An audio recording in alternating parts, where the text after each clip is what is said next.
This week on Not Just Another Sex Podcast. A lot of men will go after women that are saying that this is my standard, this is my boundary, this is what I require, right?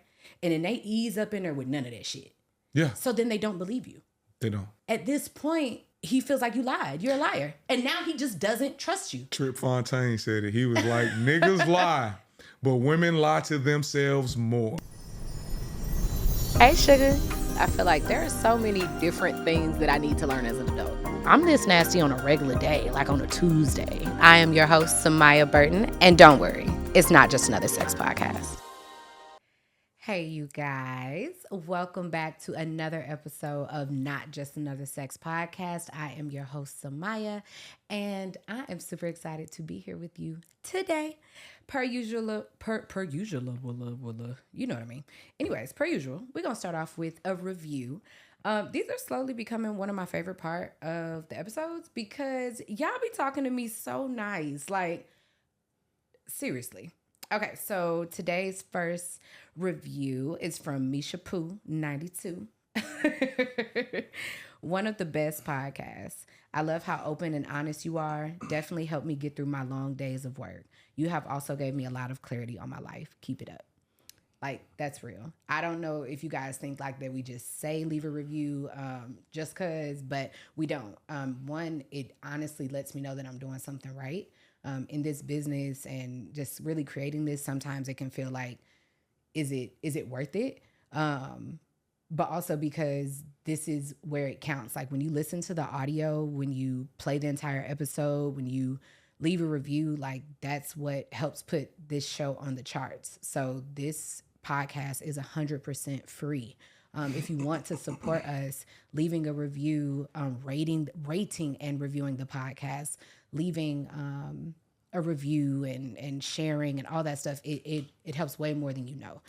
Every single listen counts. So I appreciate you guys so much just for going out of your way and doing that for me, because every time I ask, I see a huge influx just in the reviews that are being left, and I truly appreciate it. So thank you guys so much. So before we get into the episode today, I want to let y'all know that we have a very amazing guest with us today. We have Professor Odie, one of my internet friends. Say hey to the folks, say. Good people, great people, guys, people, what's going on? They told me I had to keep my feet on the ground, so I'm trying to keep my feet on the ground. Yeah. You got to try. Oh, yeah, most definitely. But as she said, I'm one of her internet friends. My name is Professor Odie, entire name, Odie Lakachi William Hezekiah Onkwe, Adi Lakachi William Hezekiah Onkwe. I am a pre-licensed therapist in the state of Pennsylvania. I'm a holistic mental health and wellness coach. And yeah, I do a lot of talking on like the Instagrams and the TikToks and things of that nature. Cool beans. So happy to have you here with us.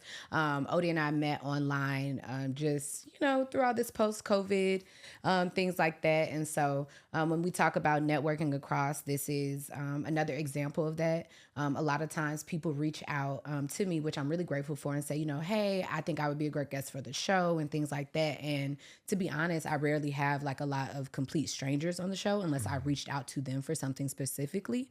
But even just the way that you and I met just over time and just commenting back and forth on different things like that and just giving a moment to catch each other's energy opens up the door for networking across and, plugging each other for things and, hey, come be a guest on this and that. And so I'm really excited and love to see that networking across, working. So you guys, when I talk about that, this is an example of that. I met Odie online over a year ago. So, just, you know what I mean? Like you just build over time and then like naturally when there's alignment, things just happen. So I'm really excited to have you here today. So we are going to start the episode off per usual with the adult tip of the day. The adult tip of the day is a little couple minutes, like 3 to 4 minutes of something that we need to keep in our back pocket, because I feel like when we look up, we realize we're the adult in the room. Like Like if somebody was to pass out right now, like That's they crazy. would be like, oh, you know CPR? Like you would be there, you'd be like, damn. Or you know what I'm saying? And not even just the serious stuff, but also the my therapist says, or an idea to keep in mind, or just something to keep in your back pocket. Because adulting is a lot, and just a little bit of a tip, can go far. So today's adult tip of the day is provided by Myleik Teal. I'm not sure if I'm saying the name correctly, but it's Myleik on Twitter. And it says, stop and savor the things you worked and wished for. Stop and savor the things you worked and wished for. Don't let people what's next you to death. And my take on this is not only don't let other people what's next you to death, but don't let you what's next you to death. Okay. Today is a very special episode for me, for my team, because this is the first episode that we are actually handling the videography for. So not only is this episode being shot in the library at the Something Extraordinary Content House, but the videography is being provided by the Something Extraordinary Media Group. So I'm super excited. And I feel that really relates to today's adult tip of the day. Stop and savor the things you worked and wished for. You guys were here when I did the very first episode of Not Just Another Sex Podcast on the Rust Wall. You could hear the echo because there was nothing in the house except the Rust Wall set. And you could hear all the echoes and the changes, team changes and different things like that. And so I know for me, before we even just started the episode, I turned on my song and I just had to just be like, damn, we really worked and wished for this. So thank you to each and every one of you that has been along for the ride. It's only going to get better from here. May I speak on that a little bit? Absolutely. First and foremost, that's a bar, because as an individual, as a part of the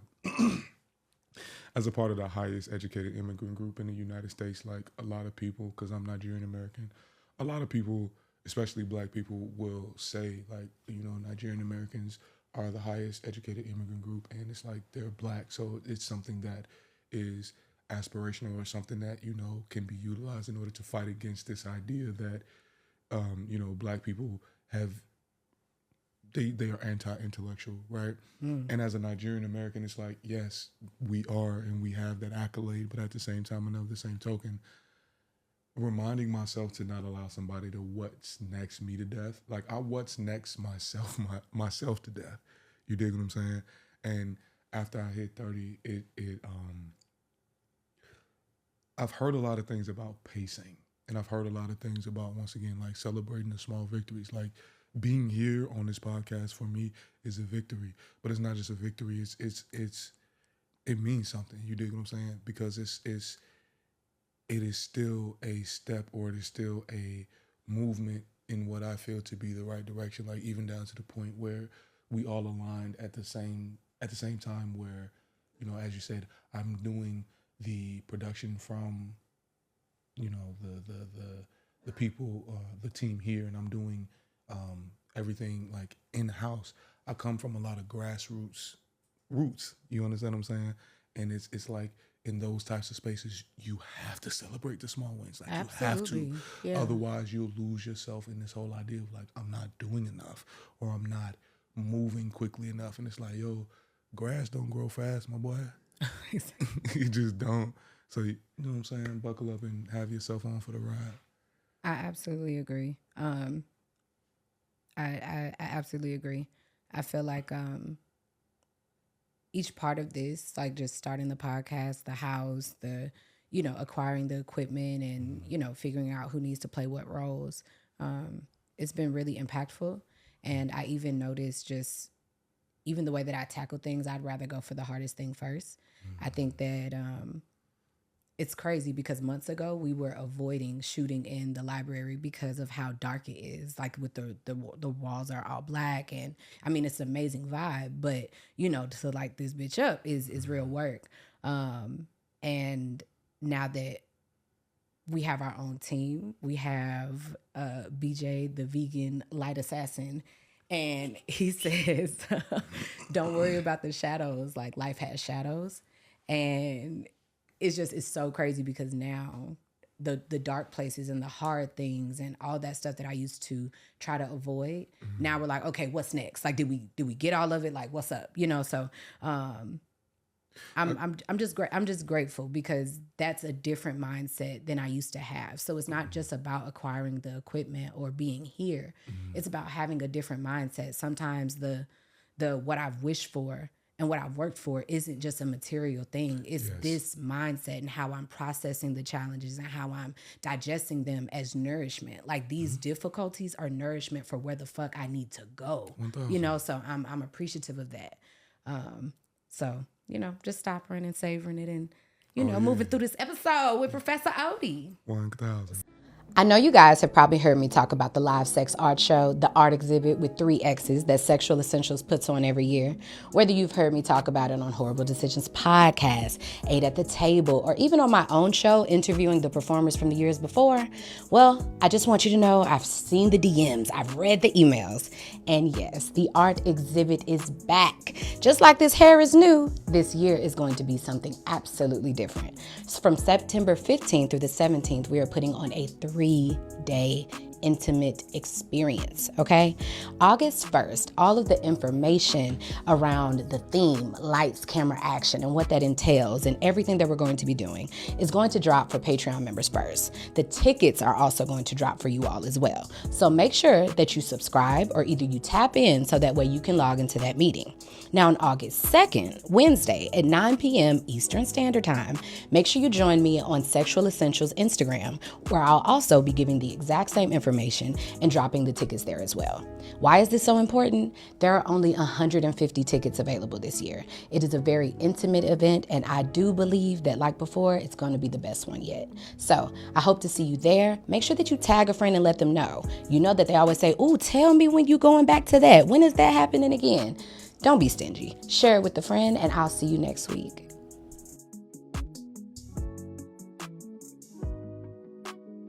All right, so now that we got our adult stuff out the way, time for a little Twitter talk. Okay, so Twitter talk is the part of our episode where we talk about what's trending or either just something that might be a debatable topic. Black Twitter is like the foundation of all ignorance of social media, right? I would say, the humor, and the real knowledge. Everything that's been hidden, like everything that's been hidden, I can't find in a book no more. I done found it from on Twitter. Twitter. Like they drop a gem, and it's like, wait, I didn't even know that. Or it's like the humor, the memes, anything, or just pure ignorance when shit happen. Like if it's an award show, yeah, like I gotta watch the it. live stream tweets. I gotta watch the award show. Yeah, absolutely. So crazy. When I say I love Black Twitter, I love all of it. I love the ignorance, the humor, and the motherfucking knowledge. Because when people want to turn it on, they turn it on, and when they want to turn it off and just enjoy and just be, you know what I'm saying? Twitter the place for folks that and honestly, it ain't even really Twitter anymore. It's really it's X. We're you know what it is? It's not any of it anymore. It's what it stands. When you say Black Twitter, whether Twitter was deleted today or tomorrow, Black Twitter would still be Black Twitter. Exactly. So we pay homage to that because that means that you did. That means that you really did something for the long haul. So 1,000. With that being said and done. Today's Twitter talk is about words and phrases. And in particular, today's topic just in general that we have you on for is about how men and women love and don't love each other. And so I wanted to start kind of with the Twitter talk in that. Okay. With that being said, there are a couple statements that burn when I hear them, right? Talk to me. Niggas ain't shit. Okay. Is a statement that burns. It burns me too. And she crazy. That also burns me. Those are statements that burn. And I wanted to talk about it because, and I was never a big niggas ain't shit like type person. It honestly made me feel uncomfortable because I love men. Like I love men. I think that y'all fine as fuck. I don't believe that niggas. Black men. I don't believe that niggas ain't shit. But hey, black men. Hey. I just believe that niggas ain't shit. With that being said, also being a mother of a little Black boy. Yes. I would have a problem even jokingly if someone was saying, niggas ain't shit, and my son like hears that. Yes. Because of course at a certain age you can't tell the difference. That he doesn't necessarily know what's joking or not joking. But I do know that with even my adult male friends, even some of the ones that just working in videography and things like that, they don't like shooting shows or even just recording content that, like sometimes people are playing around and it's like, well, niggas ain't shit. Like they don't leave feeling good. And I think that matters. Even when people are joking, when it comes to the she's crazy, I think that's one for women that really, really drives us crazy, because generally the full conversation has not been had. Like the full scope of the argument or the reason that you saying she crazy. Like you're not really telling everything. You be like, oh, she crazy. She went crazy over me. She been blowing me up. What? Now, how did you play a part in it? Are you telling us the whole story? Or are you just telling us that she just You're crazy? You're telling us a part of the story that makes you look more like masculine. She's crazy. I think it's more so your ability as a man, your ability to have control over this woman. Like I'm able to pop this switch and I can make her get out of character, right? I want to know more about, and not necessarily more, but I guess your thoughts on just like some of these statements, or if there are any other statements that like really burn into you that just like they bother you, because I wonder sometimes, are we playing too much? Are we playing too much? Because I'm not trying to be funny, but niggas ain't shit is not necessarily a super funny statement to me. You know what I mean? Like I can get it. And I know that if I'm in a super closed, you know what I'm saying? If somebody's saying it, even it goes into some type of joke. Like I'm not saying that like it's never been funny. That's not what I'm saying. What I'm saying is that the shit be said, thrown around when you knowingly engage with somebody that you knew was not shit. Yes. And then you be like, upset niggas ain't that shit. You found out that he wasn't shit. That he confirmed that the he details wasn't that shit. you knew. Yeah. And just things like that. So I just want to know, do you think that it plays a part in why we're like us as, I don't know about men and women, but at least black men and black women, that's all I can speak for. Is that a part of the reason that we're at odds, or do you think I'm putting too much weight on it? No, I think you're putting the appropriate amount of weight on it. So if we want to be honest, two things. One, niggas ain't shit for me is a black version of men are always the aggressor. Right? It is a code switched version of men do not have the capacity, or men lack the capacity to be gentle, or men lack the capacity, or men do not have the ability to see how it is that they are harming other people, right? Women are crazy, once again, is a code switch version of women are hysterical. But if you break down the word hysterical, if you look at the root word hister, it is the same root word that's used in hysterectomy. Right? So it's the idea that women have, once again, an innate or a built-in lack of ability to manage their emotions. To regulate. Yes, to regulate. Yeah. Both of these things irritate me because it is dishonest. It's not the whole truth. It's not the whole truth. It's not the whole truth. It is the truth that you perceive based upon what you feel. And it's also based on what you have decided to partake in. Exactly. Or what you decided to overlook. Exactly. Because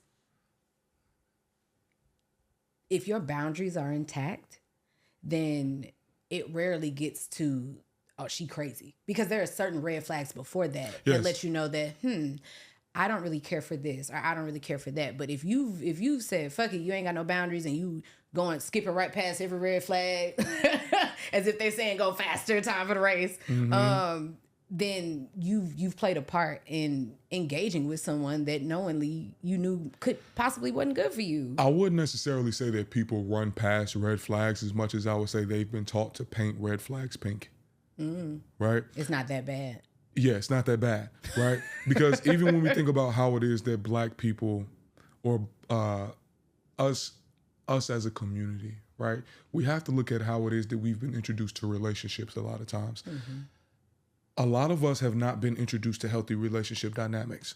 So off top, whether it be black men or black women, we have been taught to, once again, we believe that grace is the same thing as accepting about. We believe that grace is the same thing as enabling, and it's not, right? We believe that allowing somebody to do these things is just us accepting who it is that they are. And that's fine.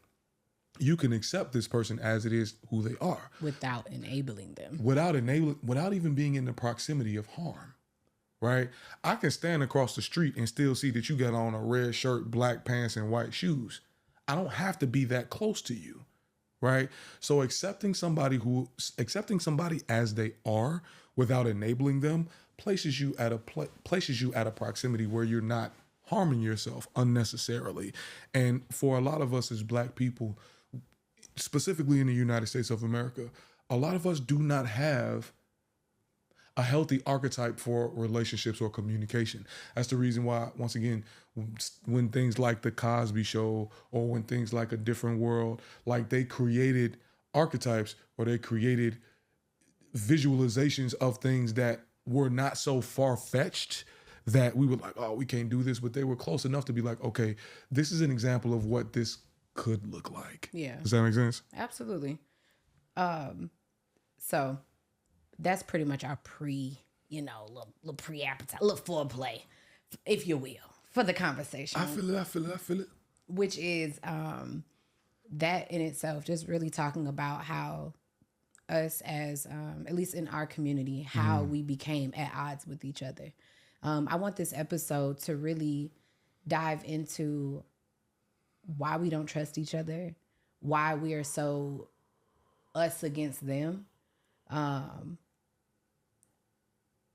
It literally is making me uncomfortable with the energy that we have for one another, the lack of protection, the lack of like trust that we have in each other. Yes. I don't say that lightly. It is so embarrassing. And there is so much guilt attached to the fact that my biggest fear is the Black man. Yes. Not because he deserves fear or that he is scary. Not that. But because when I think about when I feel the most uncomfortable, or even in my career, some of the ways in which women can be taken advantage of or asked to reciprocate something that's clearly inappropriate, or even just the ways in which we deal with regular life things in the same way as you guys. And this isn't comparison. This is my reality as a woman. Yes. If my home was to be broken into, my biggest fear is not that they'll steal something or not that I'll get shot. It's that I would get sexually assaulted amidst the robbery. Mm-hmm. That is a long life to live of fear. And for me, I'm trying to figure out, why don't I always feel the safest around Black men?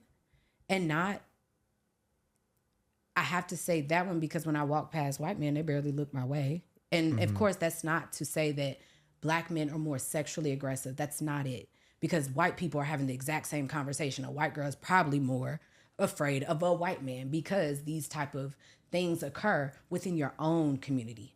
So this is a private conversation, amongst us. Is it? Like, so when we talk about the idea of, once again, like your largest fear being sexually assaulted, I don't want to remove from that fear, right? I don't want to minimize that. I don't want to minimize your experience. And when I speak to Black men or when I have conversations with Black men, one of the largest things that I hear is the mismatch between the imagery of Black men and the reality of Black men.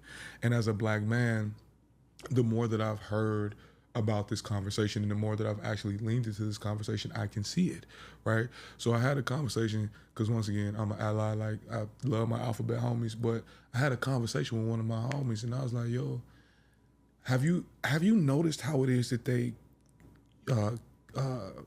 create caricatures out of gay Black men?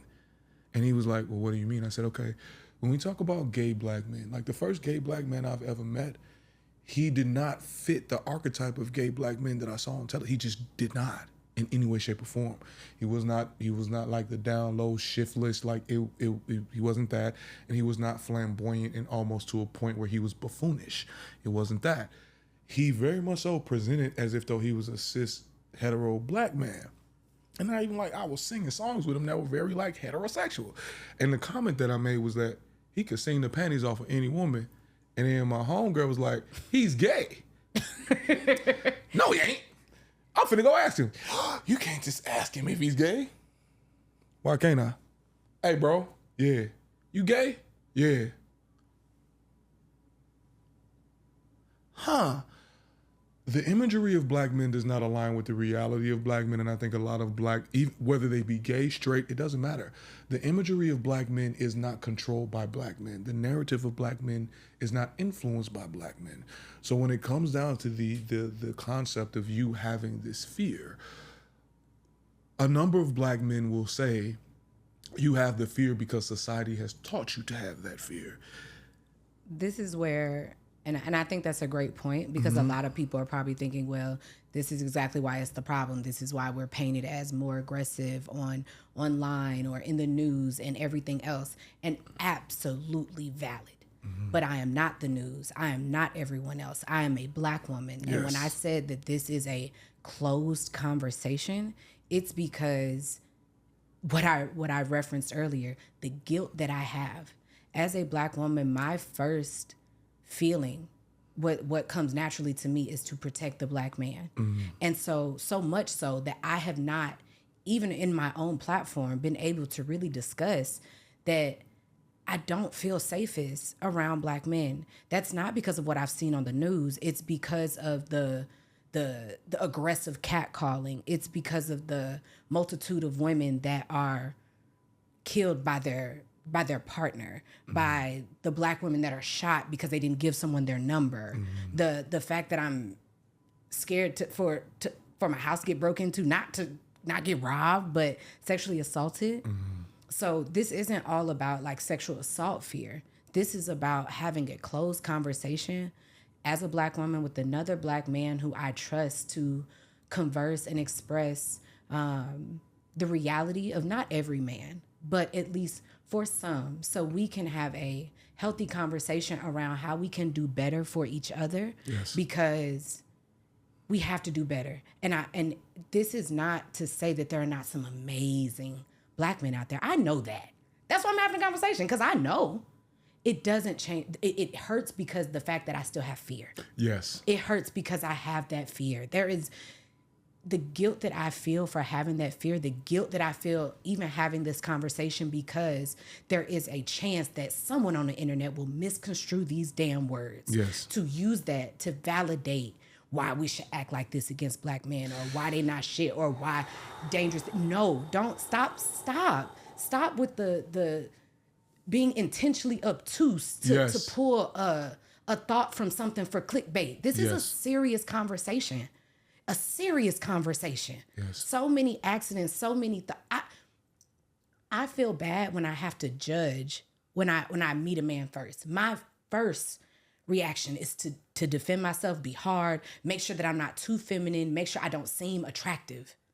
And then if I see that he's not weird or creepy, I'll go back to my normal self. It doesn't matter how he looks. It doesn't matter if he's fine. It don't matter if he's ugly. It don't matter if he's tall. It doesn't matter if he's short. If he's a man. And it's always like that, because even when you walk past a group of men, even if one man goes too far or does something and people are like, oh, I ain't cool with that, you let him do it though. You see that I'm uncomfortable. Yes. You constantly preach about emotional intelligence, and another man who is a stand-up man will see that a woman is uncomfortable and no one's saying anything. Yes. This conversation is not about just that. This conversation is about the whole of how we get better with each other. And so I have some questions and things I want us to talk about, so we can just have a conversation to better understand each other, to get further away from these things and figure out how we can do better to each other, you know, just in a whole. So I want to start off this conversation asking you, what do you think men value most? It might be what you value most, but just in a sense. And then we'll kind of maybe go with those things for the episode. And then I'll tell you what I think that women value most. And we're having this conversation because most of us being on different pages is just a matter of miscommunication. Yes. And that starts with understanding that what I value as a woman is going to be different than what you value. I actually disagree with that. I don't always believe that what it is that men and women value are different. What it is that I believe is that we've been socialized to communicate them differently, right? So when I listen to, or when I look at a lot of the responses that I get from Black men on whether it be TikTok, Instagram, things of that nature, when I sit and think about it, Black men and Black women are having this conversation. We're asking for the same thing in two different ways. Hey, you guys, hope you're enjoying the show. I just had to stop by and let you know that if you have not ordered your thigh-high socks from Sexual Essentials, you're behind. I know how it feels to buy lingerie and you say, ooh, I'm going to be real sexy and put it on, and it's sitting in the back of your drawer collecting dust. Let me tell you, the thigh-high socks are just so convenient. They're super sexy and they're actually comfortable. So instead of feeling like you have to make that large leap into lingerie, try the thigh-high socks. Your partner gets to see you looking sexy as well as yourself, and they're super comfortable. Don't forget to use our code NJASP for 15% off. Tell your friends and make sure that you get your favorite color before they're gone. All right, now back to the show. We all as people want generally the same things. Yes. We know that, but it's just like the love languages. Yes, we need all five, but if I said mine is words of affirmation, that's the thing. I don't want anyone to tell me, well, we all need the same, you know what I mean? The same things. What I'm getting better at is accepting what someone else says for them and believe them. Right. I think that as men and women, because I'm tired of saying Black men and women. I said this was a closed conversation, so you know who's supposed to be here, you know. And that don't mean nobody else not allowed to be here. It just mean you know what I'm talking about. You know who I'm talking about, who I'm talking to. It's so many things we have to say when your stuff go out to the internet to make sure that we are when people are intentionally obtuse, you gotta do that every 7 seconds. So I had the receipts for what I did and didn't say. That's crazy. But anyways, with that being said, I say that some of it is different just because even if we just take it to a lighter sense, right? Mm-hmm. If you get in a relationship with someone and I say reading is super, super important to me and you don't like to read, that's not on your value list. It's just not. You know what I mean? You may want to have a fun relationship, fun to me may mean reading, So yes, we want the same things, but we may go about it in different ways, like you said. But that's why I said I want to start with what do you think you all value so we can have that basis for the conversation. So because everything could fit. So I want to narrow it down so that way we can, show these examples and have this conversation in a way that people can follow. Mm-hmm. And then you just interchange those values to something that matches with you as we go through the convo. 1,000. So with men, respect is number one. Empathy is definitely there. I think men are looking for grace, but they don't know how to ask for it, right? Mm-hmm. Because a number of Black men, a significant number of men, we recognize that we do not have the access to the materials, or we recognize that we do not have access to the resources based upon either one, decisions that we made earlier in our lives that remove us from those accesses, but two, I firmly believe that we do not look at men as having the same emotional or mental inconsistencies as women. So we do not have an archetype for a man who is afraid of not being able to fulfill his manhood. What we have an archetype for is a man who has not fulfilled his manhood and is thus angry, right? We don't have an archetype for the ambivalent man because the ambivalent man seems to be the man that is not sure. Why can we not have a man that's unsure? Why is uncertainty in men unattractive? Because you have been taught that patriarchally or in the system, that a sure man is a man that you can attach yourself to and you'll be able to get what it is that you need from this man. But once again, do you have the grace to be able to create the space for this man's uncertainty? So one of the examples that I like to use is Issa and Lawrence, right? The entire first season of Insecure, where it was either the first or the second season, I kind of get them mixed up. But when Lawrence lost his job, right, and he was basically not wanting to do what it is that he had to do because it made him feel as if though he was not doing what he wanted to do, right? So in a sense, you don't have a job, but it discouraged you from doing the things that you need to do to get a job or do this or that because you value having money or having a job or being able to provide. Because that value is messed up, you don't feel that way, or what do you mean? What I would say is that if I'm chasing a dream, me getting a quote unquote job in order to portray that I'm stable or to portray that I am this type of man who can facilitate this responsibility is less about me and more about you. Right? It's interfering with the dream. Exactly. Because you're trying to hold a certain type of look or whatever that like I said, society has said that you're supposed to have. Yes. And so as a man, you're saying that it is difficult to be in between things or just simply not have your shit together in a way that the world says your shit is together. The world expects men to be defined and rigid all the time. Humanity does not exist that way. Right. So we do not have archetypes for men who exist in gray areas. We don't. You either are black or white. I think that as a woman, just, speaking for myself, trying to give a generalist here, I think that we value protection, integrity, and communication. I will also say that I believe that as a whole, men and women, and clearly the world, needs to do a better job of accepting femininity and masculinity. Not all the other shit. Did you say femininity and or femininity in? Femininity and masculinity. Because I forgot the young man's name. I've mentioned him before, and I constantly mention this clip.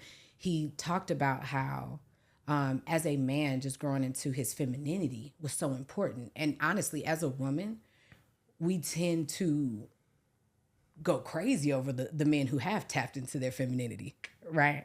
Are y'all there? And I say that we need to accept this more because a man is not less masculine because of what, you know what I mean? Yes. We all have feminine traits and masculine traits. Yes. And that's the part. If we could accept more of those things, then we can understand that we are more alike than what we give off. Yes. And I that leads me to my next question of what do you think are the biggest problems between us? What are the biggest problems between us? I'm going to say trust for me. I think our biggest issue when I look at men and women, when it comes down to, I'm going to say our biggest one is we do not trust each other. I firmly believe that our biggest issue is empathy. We're not willing to empathize. I firmly believe that black women and black men, if they are not careful, they will forget that black women and black men are black. Right?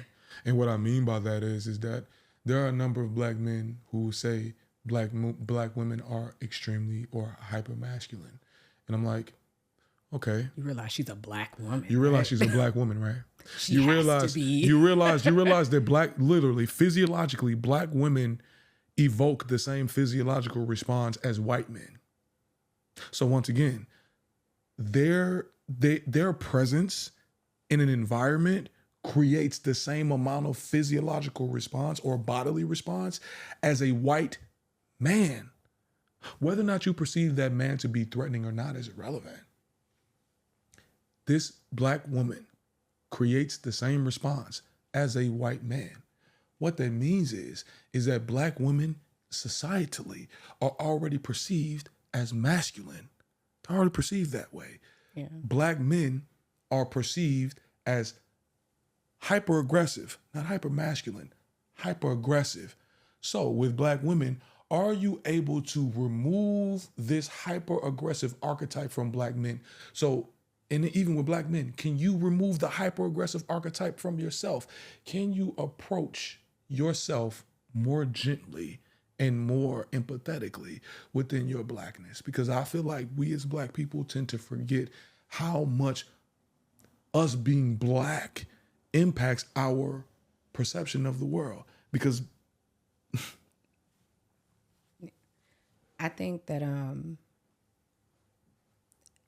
I said trust, but honestly, I really want to choose two. And since it's my show, I've decided I'm going to allow myself to do that. Aha, yay. So I'm going to say trust and boundaries, but mostly because I have a thought and take your time. This is what the church said. All right, take your time, sister. All right, take your time. I feel that there is a lack of trust between us because even when we love each other, truly love each other, some of the things that we have been conditioned to do or not do for each other to protect each other is not helping us. It's not.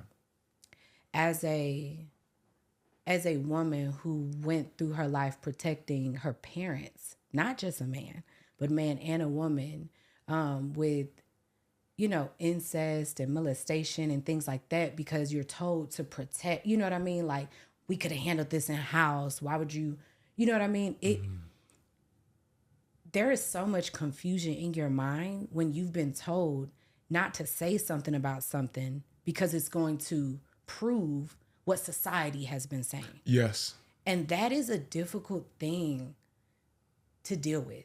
I've even seen it, especially since I've started working as a woman in radio and production. Mm-hmm. I am very, very careful before I ever call a man aggressive. Yes. Because it's just like when you say misogynistic, it's not a word, or rapey. It's not no shit you just throw around, because those are very serious, powerful words, powerful accusations and words with super negative connotations. Somebody right? called me a misogynist and I was offended. Because you? And I've seen it. But in the same sense, I've seen men use the aggression as a scapegoat. Yes. I say the trust matters because I ever since having a little boy, I've watched him. And I watch how he is very similar to, not the same as a little girl, but very, very similar. They need the exact same things if he doesn't need it more. And this is before anybody's fucked him up, right? Like he's on his own. He needs more validation. Mm-hmm. He needs more reassurance. He does not do well with harsh criticism. Mm-hmm. And then when I think about grown men, I think they need the exact same things, if not more. But when you talk about the empathy, right? That's the patience to understand and trust that at some point, some woman or man told him to man up, don't cry, don't do this, don't do that, whatever. And so the only emotions they're allowed to feel are aggression or happiness, right? Or either just like be chill. Like even when you're too happy, everybody got a problem with it. Like, so yes, we can have empathy for what we know, what system is failing them, right? Because we keep trying to do the things we've been told to do. And I'm so proud of our generation, this new gentle parenting thing that we're doing, not only with our children, but with ourselves and others, right? I think we're doing an amazing job in that area for the people that are tapped into the work, right? Yes. But this is where boundaries comes into play. I can empathize and understand why this cycle turns you into that way. But my boundaries say, if you don't have it together or haven't worked that out yet, then we can't do this. Then there's a particular distance that has to be put between you and I.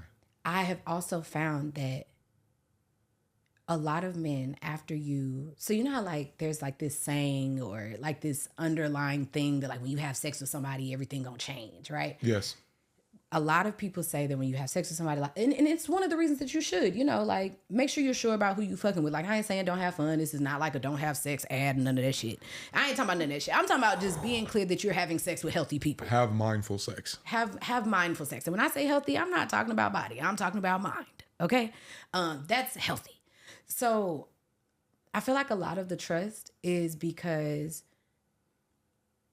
as a lot of men will go after women, and this is just a light example, it could be either way, but a lot of men will go after women that are saying that this is my standard, this is my boundary, this is what I require, right?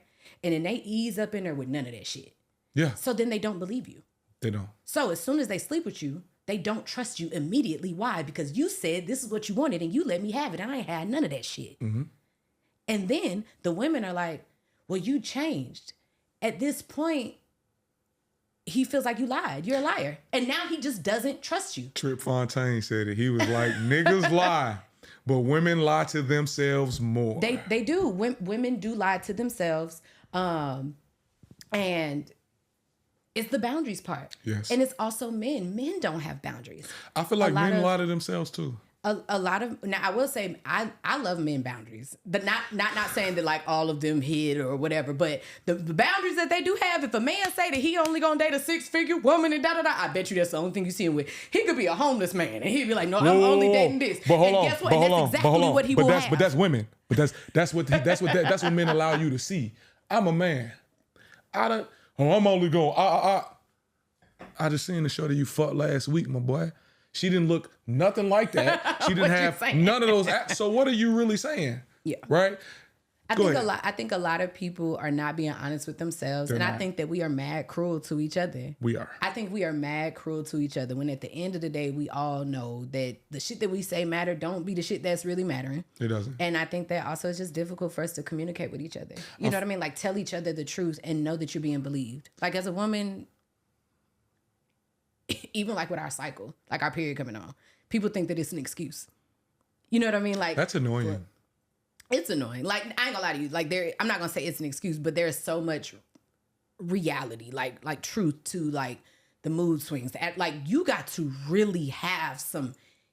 If somebody is nice to you while they on their period, I just want you to know that girl healed. Like, cause it take everything in you. Cause you really be like, should I kill him or should I not? Oh no, I shouldn't kill anybody. That must be the hormones talking. Like you actually have to be able to do that. But see, with men, like what it is that I say for real, I be like, bruh, especially with the cycle thing. And that's the thing. We as men do not perceive that as factual. We perceive it as an excuse. But once you tap into your, once again, the femininity within your masculinity, like even from high school, I have a mother, father, sister, right? But I spent a lot of time with my mother and my sister, right? Because my father physically present, but emotionally unavailable. You feel me? But my mother and my sister taught me a lot of things about women that I carried into my adult life. And one of those things was, once again, understanding what's going on within a cycle, like understanding how to have empathy, right? And understanding how to, just be present. So what I started doing, I started buying, like when I was a young boy in high school, I would just buy my sisters, my village sisters, like chocolate chip cookies. Oh, I'm not having a good day, XYZ. You need some chocolate? And that was cold, like, you need some chocolate? Oh my God, thank you so much. And it's like, bro, but once again, it's like, you as a man, just like gentle parenting, like I practice gentle masculinity, right? Because the reality of the situation is like, bro, women already deal with a lot of shit. Like, just like men deal with a lot of shit, there are a lot of men who believe that women have it easy. There are a lot of women who believe that men have it easy. Yeah. I'm like, if you believe that the other gender really has it easy, you're not paying attention. You're also a part of the problem. You're a part of the problem. I don't think there's anything stronger than just believing somebody. I never realized how a lot of even the reactions that you get when you speak to people or have a conversation, or the miscommunication or the disagreements that turn into arguments, is because they are expecting you not to believe them. So people be like, you being defensive. Ooh. Also, they are being defensive because they're so used to no one believing them. They're so used to having to defend themselves, being gaslit. Being told that what they're saying is a problem isn't a problem, or someone using something else so they can get out of an apology. I do think that women do a terrible job at apologizing and taking accountability. I'm saying that as a woman. Why? Because the things that you do take accountability for, that's the one that was easy for you to take accountability for. Mm-hmm. It was the one that was within reach. Yes. It was the one that was allowed. It don't make you feel as bad. But what about the accountability of, I've been picking the wrong men? What about the accountability of, I need to sit alone? What about the accountability of, I'm actually the victimizer when I'm used to being told that societally I'm the victim? Right? Women are very emotionally abusive. Women are very emotionally can be. Not, I'm not going to say they are. I'm going to say women have the ability to be emotionally abusive. My therapist told me that women, because they have been socialized to understand that they cannot get men back physically, they have to get them back emotionally. These are the facts. But this is also a black woman telling me this. This is the truth. There we go. Right? The facts and the truth. The facts of the matter. But right? you also have to be cognizant, right? Mm-hmm. That's just like you knowing. That's just like playing with a little kid. Mm-hmm. Even if the kid hits you and you hit him back, you also have to understand your actual power and what you have the ability to do. Yeah. I know somebody probably like, oh, this what they say, you a pick me when you agree. That's what they say, right? The pick of me. Pick me. Pick me. All right. Whatever. You showing your age, baby. It's okay. Like, cause the shit all sounds good. Like, cause pick-me's are pick-me's. But as soon as you agree with a man, that's probably, you a pick-me. But as soon as you agree with a woman, you a simp. Bitch, all I'm saying out is my that face, boy. Having a real conversation about us doing better means that I, as a woman, would prefer to say, as a woman, okay, we do some of these things. Yes. Or we are inclined to be more this way and things like that. I don't need you to say it. That we're here to come to the table and say, hey, this is where we need to do better, yes. Right? That's what I'm doing. It's not to put the ladies down. Y'all know I love y'all. But I'm saying that my life changed when I took accountability for the part I was playing in. There we go. And what I'm saying is that everything that has happened in my life that was consensual was my choice. Whoo! I want you to say that one more time. Everything that happened in my life that was consensual was my choice. Mm-hmm. I give myself grace and love to say that some of those choices were made under false, upbringing or things like that. But it is not an excuse to stay that way. Yes. And a lot of times you're not growing as a woman because you haven't went back to the root of what has fucked you up. Now, yes, I'm not saying that this doesn't happen to men, but guess what? There's a man here. He can speak for the men. I'm speaking for the women. You understand? Men don't always like when I speak for the men. I've seen the comments under your post. I've seen the comments under the post. I do think that there is a lack of trust within us, though, because when a man tells you something, we don't believe them sometimes just because they don't have the words or they don't have the feeling. And yes. When I think empathy comes into play, when you acknowledge that men have not been allowed to be as wordy as women. They haven't. Women have been allowed to be more emotional and more expressive. And that's also why when we get into arguments or disagreements, just like this conversation, I mean, I'm a wordy person naturally, and I know you are too. Mm-hmm. But naturally, that's usually why the woman takes over the conversation or men don't say anything because we can't keep up. Like we can't keep up with each other. Mm-hmm. Men will need maybe a couple of days to even just think about the conversation, mm-hmm. right? And then as women, when in your unhealed, let's say you're in our unhealed phase, mm-hmm. Well, I want to talk about it right now. If we should talk about it, force someone to talk about it right now. Let me pop cross boundaries. Let me pop off real quick. Talk your shit. So I've had, once again, for context, I'm a therapist, pre-licensed in the state of Pennsylvania. I'm also a holistic mental health and wellness coach. When women say that, what I then say to them in return is, do you recognize that women have a different brain structure than men, literally, when it comes to that particular intersection? Mm-hmm. And at first, I didn't want to believe it myself because as a man, it's like, I don't experience that. Yeah. No, I can. I can talk for myself. But once again, my mother taught me how to be emotionally intelligent. Mm-hmm. I had a divine feminine to guide me into my divine femininity. There is actually a brain structure that women do not have that men have, right? But it is not a brain structure that is what women would call helpful. Mm-hmm. The brain structure, literally, women are able to feel, think, and talk at the same time. Men have and I don't, once again, I don't know whether or not it was neuroplasticity over hundreds of years. I don't know. But men have developed a brain structure where literally it's like a switch. It has to go from feeling to thinking and communicating. And when I say to women all the time, you are expecting men to run where they have just learned how to walk. You have to modify your expectations. Absolutely. You have to. Because once again, if we look at it from a societal perspective, you are correct. Bell Hooks calls it soul murder. Men, one of the earliest rites of passage for men as it relates to violence is, are you willing to kill your soul in order to be a man? Are you willing to murder your soul in order to be a man? Most men do not recognize that they have gone through soul murder between the ages of 8 and 13. Why? Because I've seen it. Why? Because that's the age that most women stop identifying the men as their baby, and they start identifying that man as a man. Not a boy. Not a boy, a man. But Mm-hmm. once again, we have to think about how it is that societally we handle black men. Black men are not used to being handled gently. No. Black women will say that we're not used to being handled gently, but at the same time, and I feel a type of way about saying this, but black women can go marry a man who is outside of the structures of black races to be able to get that gentleness. Black men, usually the white women who are able to facilitate the same outcome that white men are not attracted to black men. They're not. Yeah. Why? Because that black men does not have the resource that they have been taught to be attracted to. What white women are usually attracted to in black men is their sexual prowess. Yeah.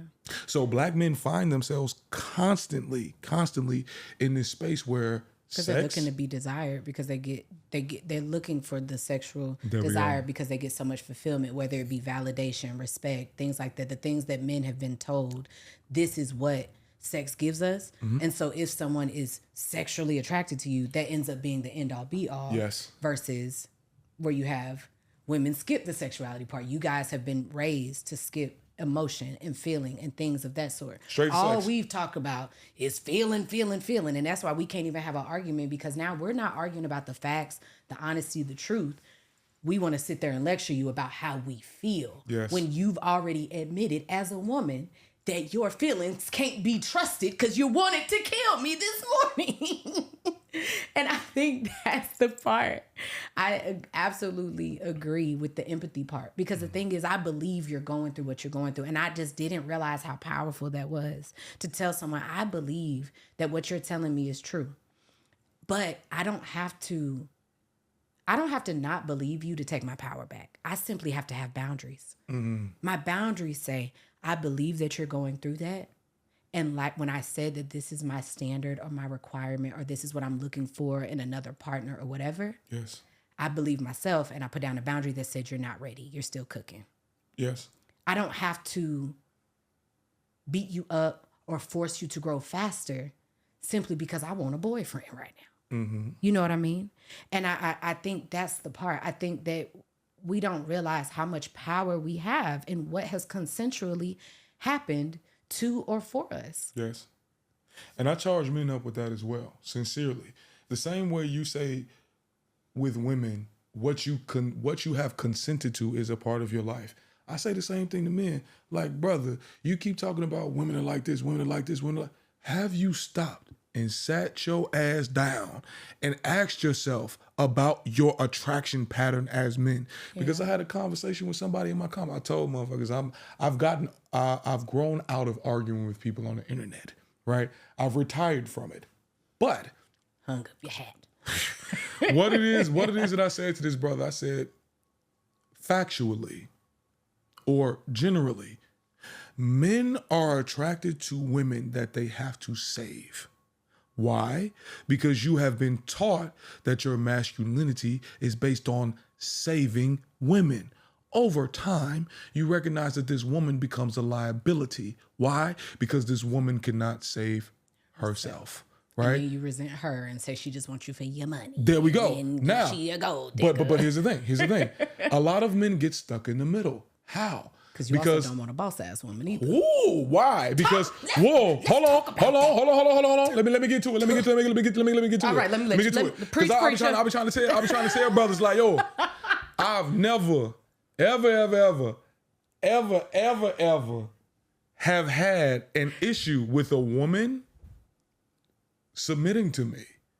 I just have not had that issue. Yeah. The reason being is because, once again, this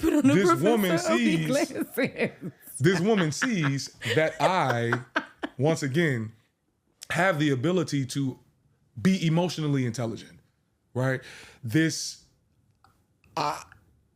How can I say this?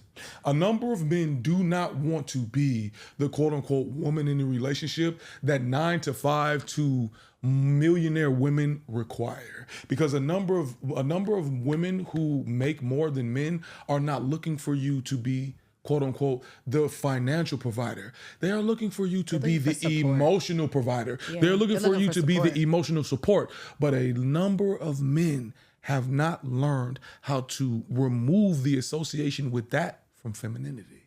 They haven't, right? So and once again, I be trying to tell brothers, it is much easier for you to get more emotional intelligence than for you to generate $1 million. It's much easier. You know what's so crazy? And then we do got to wrap up and move on up out of here. You know, I think we did well. We still within time. Yeah, we did. That's the reason I had to put on my glasses, because I can't see that.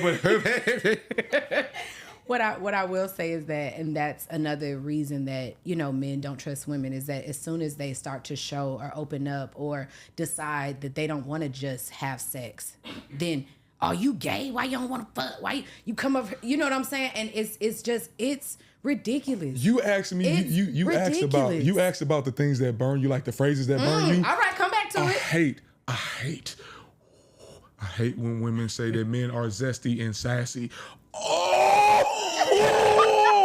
I'm like, man, do you not recognize that what you are doing is you are utilizing homophobia in order to shame this man? To validate your... Not only just, to validate your patriarchal femininity. Now, I'm going to break that down a little bit, right? So patriarchal femininity is literally your feminine is defined by the patriarchy that you don't like. Yes, it is defined by your pussy. 1 minute you ain't your pussy, and next minute, why you don't want to fuck? I thought you just said, I like you. That's why. I like you. Exactly.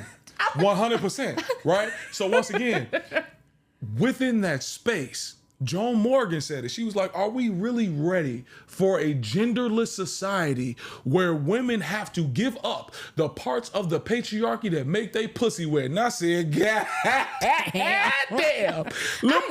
Look here, I ain't gonna lie to you. I'm not ready to give up my pussy power. There we go. I'm not ready. There we go. But what I will say is that I found pussy power in not using my pussy at all. And it is a magnetic juice that just keeps on dripping. Oh, I'm gonna say something real quick. Can I say something real quick? I'm gonna end it off. Go ahead. I got you. Go ahead. Because most men aren't looking for sex; they're looking for intimacy. They are.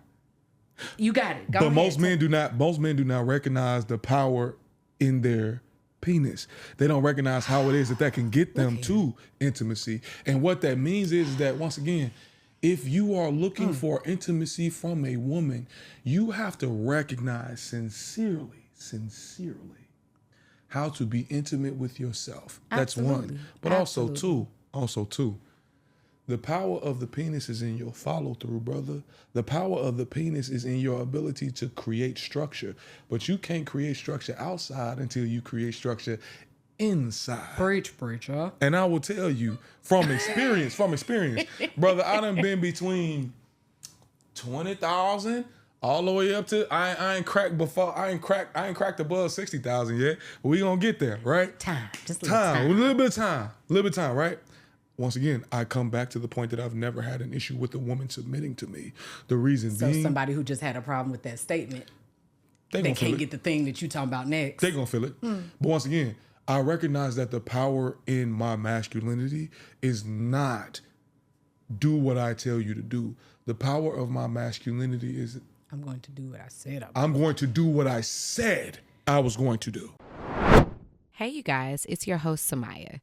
And for those of you who didn't know, I'm also the CEO and founder of Sexual Essentials. One of my favorite parts about building that brand was creating a learning platform that has over 250 workshops, interviews, and so much more. Some of my favorite components are the sex position demos. Yes, you heard that right. Demos. They're featuring some people that you may already know. Good Moms Bad Choices has demonstrated some positions for us, as well as Dara. You remember her from our first episode.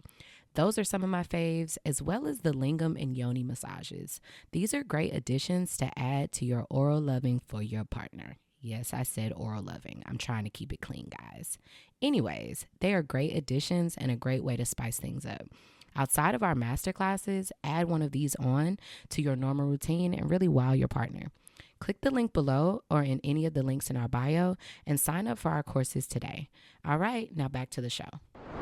There ain't nothing sexier to me than when a man, and I'm not saying that it makes it a masculine thing, as a woman, what I'm attracted to in men and what I'm attracted to in women are two different things. Because we're different, and I'm okay with that. It's not, this conversation is not to say that we're all the same, you guys. It's for us to understand where biologically, the way that we were created, and say the P word from patriarchally. All right. That one, the way that things were given to us, and how they conflict, and how we sometimes play a role in this thing that ultimately we know we don't agree with, but because certain parts look a certain way or certain parts are easier to tap into, you may say you don't want to just be your pussy, but then when a man say, I'm actually, I just want you to be my partner, I'm polyamorous, but I don't need you to be a sexual partner, now you offended.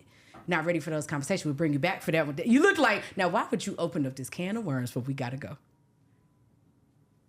With that being said, I would say there is nothing sexier than when a man does what he tells me he's going to do. And I say that because as a woman, men volunteer shit you ain't asked for all the time. There we go. And don't do it. Whoa, hold on. Wait. And that's the reason why I be trying to tell people, performative, meaning you do this because you believe that it's what you're supposed to do versus what or this to get person a reaction, has. Yes. Or versus get something. Yes. Like some pussy. Very transactional versus what this person needs. Yeah. There are a number of women who believe that cooking and cleaning is enough for them to keep a man. I said, no, baby. That's performative femininity. It's enough to keep me. Shit. No. I'm playing. I'm a boss ass woman. I feel you. Okay. But, yes, no, you're absolutely But there right. are a number of women who believe that, once again, just cooking and cleaning, just performing femininity is enough for them to keep a man. And they wonder why they keep running into this issue. Because you do not understand that a man's emotional reality may be just as large or potentially larger than yours. But because you do not see this man as a person, you see him as a thing. Yes. The same way I say a number of men want maids, a number of women want grunts. Oh. They want a man they want to be able to give this man an order. Pick this up, do this, do that, with no appreciation whatsoever. There we go. But it's also the part about when women see other women getting things from men that they can't get them to do. How are you talking to him in private? I see what you post about. But I see how you post and talk about him. Bro. But I also just heard you call him a fuck nigga when y'all got in the car. There we go. Like, no, men aren't talking about it. They don't want to seem like they quote unquote bitching. Like, are you bitching? You can't handle me just saying this. And you saying all types of crazy shit to this man. If he can't say it to you without you crying. Oh, yeah. Because let's just throw that in there. I'm not a man. Hold on, weaponizing tears is a whole nother topic. But I do got to wrap us up. Look here. Y'all, look here. This is an ongoing conversation. I hope we at least made a dent in it. It might have been a lot to follow, and I don't apologize for that. Because it's a large responsibility to even bring the conversation up. So many things that I feel like I'm not supposed to say because I'm supposed to be on your side. And so many things that men feel like they can't say because they don't want to tell either. There are so many men that are being emotionally and verbally abused by their partner. Yes. And they have been conditioned to think that it's okay for someone to talk to them if they're not on their shit, so they deserve to be talked up to like that. You do not deserve that, bro. You do not deserve that. Okay. And as a woman, that works the same exact way. If someone is in your life and they are not making you happy and you just have them there so they can be a partner, stop dating them. Woo, Bell Hooks said it. Bell Hooks said you're looking for a partner instead of looking for love, and all about love. Ooh. And she over there. Shout out to the Wineberry and getting us right with all of our curated book selection over here at the Something Extraordinary Content House. Shameless plug. Come on. I don't think you guys realize that one of the reasons that you're not getting along with your partner very well is because you don't like them. You don't respect them. You think they should be doing more. And what I'm telling you is that you don't date somebody or get into a relationship with someone that you're already judging. If you think that they should be at somewhere else, then that shouldn't even be a partner that you're discussing. But y'all get with people and then try to change them when they've already been this way, or it was good enough when you were lonely. And then 3 months in, you realize that I tried to make this fuck buddy into a relationship. He was right when he said we shouldn't be in a relationship. You are trying to make this person. Now you yelling at him. Now you resent him. Now you talking to him crazy because ultimately you felt like you were being used if you did. Look at, we just gonna keep going down, and I can't. What I'm trying to say is that we trying to have a conversation that needs to be had. We're doing our best. We are. Feel free to DM us your thoughts. Keep it polite, and if anything else, do not be intentionally obtuse when we're trying to have the conversation. Do not commit to your own misunderstanding. Please don't. This conversation was with another man present. This is not to get down on you guys. What I'm telling you is sometimes the truth, it hurts and it's a hard pill to swallow. But if you don't start being honest about the things that you are consenting to, then you're going to have a problem. Yes, you are. That goes for women and men. Because because men. I'm gonna say this. I'm gonna make this real quick. Men have men really have this concept that, like, once again, oh, I'm doing this and I'm X, Y, Z. Brother, if you are engaging and you have placed yourself in this engagement, you have consented. Mm-hmm. You have to recognize how it is that, once again, the women that you are attracting, the women that you are fucking, the women that you are sticking your dick in, right? So we clear about what that means. Yeah, you feel me? The women that you, dilly your willy, you feel me? You have some type of accountability in the type of women you fuck. Why do you like to fuck this type of woman? Why do you seek intimacy from this type of woman? The reality of the situation is, brother, the same way women gotta choose better niggas. You gotta learn how to be a better nigga, bruh. And choose better ones. You can have boundaries and standards as a man. You don't have to fuck a woman because she wanna fuck you. Oh, say that. But say that. We ain't got time to say it again. We're running out of time. All right, so with that being said, our sex tip of the day, we're going to run through it because we're just going to put it on Patreon. How about that? Today's sex tip of the day is going to be about BDSM. We're going to talk. Yes, I thought you would be a great person to chime in on this. We've talked about BDSM before, talking about what it is. And so here's a little reminder. BDSM is a term used to describe aspects of sex that involve dominance, submission, and control. Yes. The practice typically involves one partner taking on a more dominant role during sex, while the other is more submissive. The acronym BDSM can be divided into categories: bondage, discipline, dominance, submission, sadism, and masochism. Now, of course, I want to let you guys know, a lot of people practice BDSM outside of sex altogether. First of all, a lot of people don't even engage in sex with the act, right? But what I wanted us to talk about is your relationship with BDSM and what that looks like for you. But since we've run out of time, we are going to take that over to Patreon because I want us to talk about a few things about how BDSM has been an outlet for your femininity and masculinity. And I want us to talk about that as it relates to both of us, because I find that BDSM is a great cover for really learning to positively experience things that can easily be toxic in real life. Yes. It is a positive way to feel things. Because I love a good positive toxicity. Because toxic shit feel good. Yo, toxic shit. Feels so good. Hey, that's the little dance in your grease pan. You throw a little water there, cool, I know my grease ready. Yeah, but you don't want that grease to fall on your foot, right? Exactly. So BDSM, for me, has definitely been a outlet for certain things. And so I want us to talk about how we both experienced that in the Patreon episode. So that was today's sex tip, you guys. But before we get out of here, I don't want to date myself, but this is a real show made by real people. Yeah. And either the art exhibit is coming up swiftly or you have already missed out or experienced the most amazing 3-day experience that you will ever feel. The art exhibit is back, the live sex art show that Sexual Essentials, my company, puts on. And either you're going to the event, you've caught the virtual show, grabbed a virtual ticket, or either you are logging into Patreon and watching the replay. Either way, there are also going to be additional videos that we'll be uploading, just kind of like this one, and that cater to the different things that you're going to see and experience at the art exhibit with 3 X's. So that way you can get a heads up of what to expect, as well as learn outside of the pleasure. You know, the event is very pleasureful. yes, very pleasure centered, but the more pleasure that you receive is dependent on what you already know.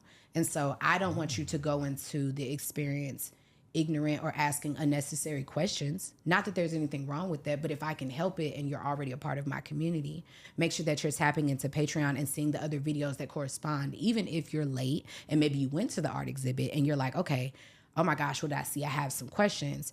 Tap into Patreon because we have a list of videos and all types of things that are centered towards the things that are being portrayed at the art exhibit. So there's that.